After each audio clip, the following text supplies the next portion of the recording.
Na liście zaległych odcinków mam do zrobienia Pop Goes'a. Ostatni raz omawiałem go w marcu, kiedy Pop Goes Memories zaczęło się i miałem w planach zrobić drugi odcinek gdzieś w kwietniu albo w maju, jak już wszystko zostanie wyjawione. No i właśnie kończy się listopad. Chyba pora się za co zabrać. Jestem tak do tyłu, że musiałem obejrzeć poprzedni odcinek, żeby ogarnąć, gdzie skończyłem, co zostało do omówienia. Jest masa do nadrobienia, więc póki co skupimy się na omówieniu i podsumowaniu tego, co wiemy na temat Pop Goes 2, Pop Goes Reprinted.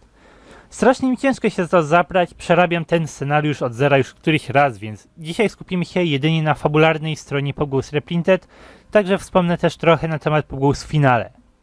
Pop Goes 2 ma na celu nie tylko opowiedzieć nową historię, kontynuację przygód Simona, ale także opowiada o przeszłości, o pizzeriach Freddy'ego Fazbeara, o historii Fritza. No i to już zostało nam wcześniej zasugerowane przez Pop Goes Arcade 2, który bardzo rozwinął siostrzane lokacje.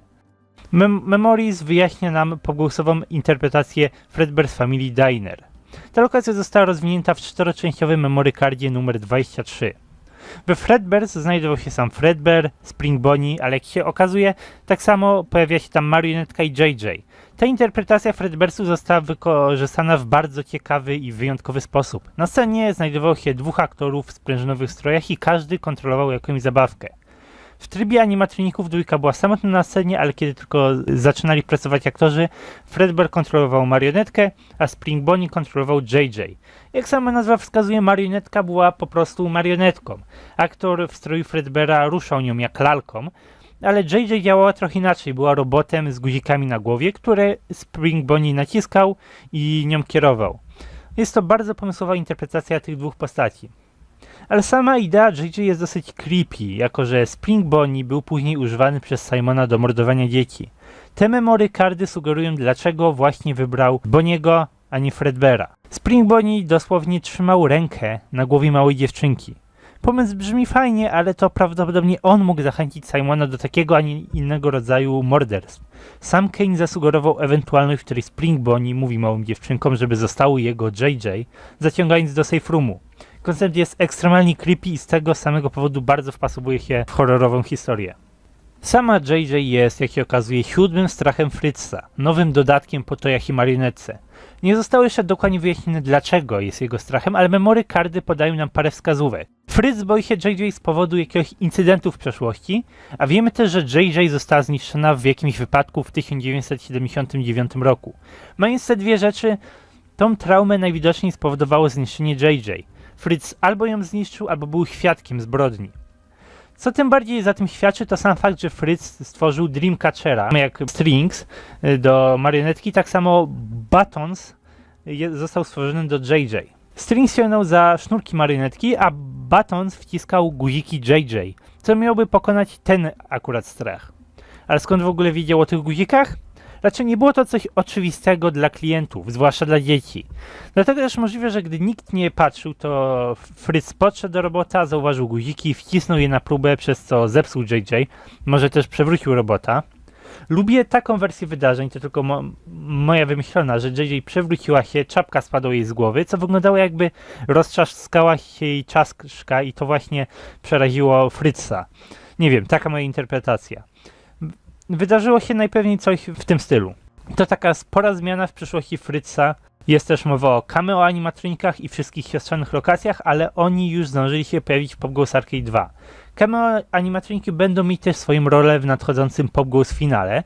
Jest to ostatni projekt serii i przedstawi minigierki, które miały wcześniej pojawić się w Reprinted jako swoja własna, osobna mała gierka, coś podobnego do arkadówek. Pop Goes Final skupi się właśnie na przyszłości Fritza. Jeden z teaserów przedstawia restaurację z Codym, inni pokazuje animację z Owenem. Wkrótce to wyjdzie. Wracając jednak do JJ. Fritz boi się JJ i po sukcesie Stringsa zrobił Buttonsa, ale ten Button z jakiegoś powodu nie pokonał JJ, dlatego też Fritz w ogóle zrezygnował z reszty Dreamcatcherów i zajął się pizzerią. Chciał na bazie Buttonsa zrobić animatronika do teamu, mysz Manorę, ale ten projekt też nie doszedł do skutku. To jest wątek związany z rozwinięciem historii Fritza. Drugim ważnym wątkiem w całej grze jest Simon, jego cele po pierwszej grze. Jak już to było mówione, Simon ma moduł ewolucji, który wymusza na nim wieczne rozwijanie się. Wciąż się uczy, chce dostawać odpowiedzi, a także chce odzwierciedlać swój oryginał, czyli Simona Fitzgeralda, Purple Guy'a. Dlatego też stworzył Epitom animatroniki, których celem było atakowanie i porywanie inteligentnych ludzi, których Simon miał przesłuchiwać, żeby dostać odpowiedzi, których nie znalazł w internecie, których też często niestety nikt nie będzie w stanie rozwiązać. Jak samo pytanie, dlaczego Simon został stworzony. Jedyna osoba, która jest w stanie na to odpowiedzieć, to Fritz, którego Simon zabił. Jednocześnie Epitomy miały stać się lokalną legendą. Ludzie mieli zacząć bać się tajemniczego potwora zabijącego na lewo i prawo naukowców, ludzi wykształconych itd. Przez co Simon stałby się podobny do legendarnego Pulpygaja, swojego ludzkiego odpowiednika. Zabijałby też osoby, które przesłuchiwał, bo na bazie teorii z internetu wierzył, że zabijanie sprawiało Simonowi przyjemność. Pop Goes Arcade 2 pokazał nam, że to nieprawda, co nie zmienia jednak faktu, że robot nie ma pojęcia, kim jest prawdziwy Simon i bazuje jedynie na pogłoskach, teoriach z internetu. Drugim wątkiem związanym z Simonem jest to, że tworzenie epitomów nie do końca poszło po jego myśli. Stworzył epitom Pop Goesa i natychmiast został przez niego zaatakowany, został silnie uszkodzony. Postanowił więc rozbudować swoje ciało. Skoro jego roboty są tak groźne, że nie mogą być przez niego kontrolowane, to on sam musi stać się jeszcze groźniejszy i jeszcze większy. I tutaj powstaje Deadline. Deadline jest gigantyczna, także jest jeleniem, które są nazywane królami lasu, co miało mu pomóc w kontrolowaniu leśnych animatroników. Fajna jest tutaj też analogia pomiędzy Simonem i Purpurowym. Simon przebierał się w swój fursuit Spring Bonniego, a Simon Robot przebiera się w swój fursuit jelenia Deadline'a. Deadline jest jeszcze bazowany na Wendigo, jest bazowany na masie różnych innych rzeczy.